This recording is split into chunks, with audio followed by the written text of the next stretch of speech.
আমাদের ত্রিপুরা রাজ্যের একটি ছাত্রী ১৯ বছরের বিটেক পড়তে দিল্লি মহানগরীর গুরগাঁওয়ে পড়াশোনা করতে গেছে, বিটেক পড়তে গেছে। বিটেক পড়াকালীন তার সাথে একটি ছেলের বন্ধুত্ব হয়।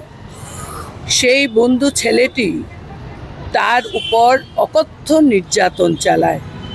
৩ দিন যাবৎ তাকে একটি ঘরে বন্দি করে রাখে।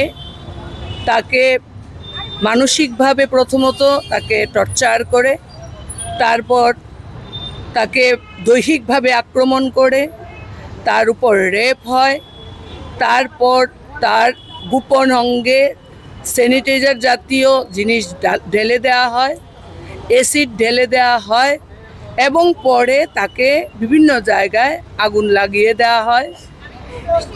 সেই অবস্থায় মেয়েটিকে উদ্ধার করে দিল্লির সফদরজং হাসপাতালে মেয়েটি এখন মৃত্যুর সঙ্গে লড়ছে।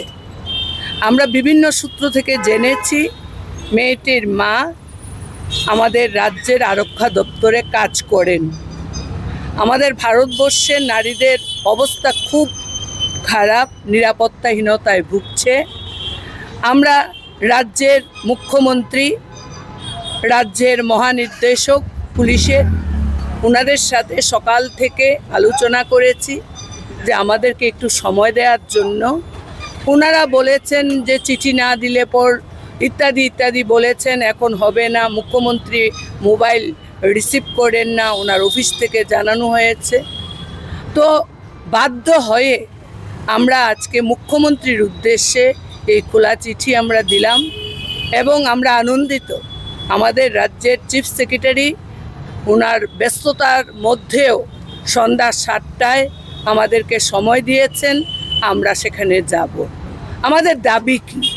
আমাদের দাবি আমাদের ভারতবর্ষের নারীদের যে সুরক্ষার প্রশ্ন, সেই সুরক্ষা সুনিশ্চিত করতে হবে, নিরাপত্তা দিতে হবে। যে ক্ষতিগ্রস্ত মেয়েটি, যে জীবন শুরুই হয়নি, তার সমস্ত চিকিৎসার দায়িত্ব সরকারকে বহন করতে হবে এবং অপরাধীর কঠোর থেকে কঠোরতম শাস্তি প্রদান সেখানে করতে হবে। আমরা দেশের সরকার, রাজ্য সরকারের আমরা হস্তক্ষেপ দাবি করছি, সেই ক্ষেত্রে যেন প্রয়োজনীয় ভূমিকা সেখানে গ্রহণ করে। তার জন্যই আমরা আজকের এই খোলা চিঠি স্বল্প সময়ে আমরা এখানে পাঠালাম সরকারকে।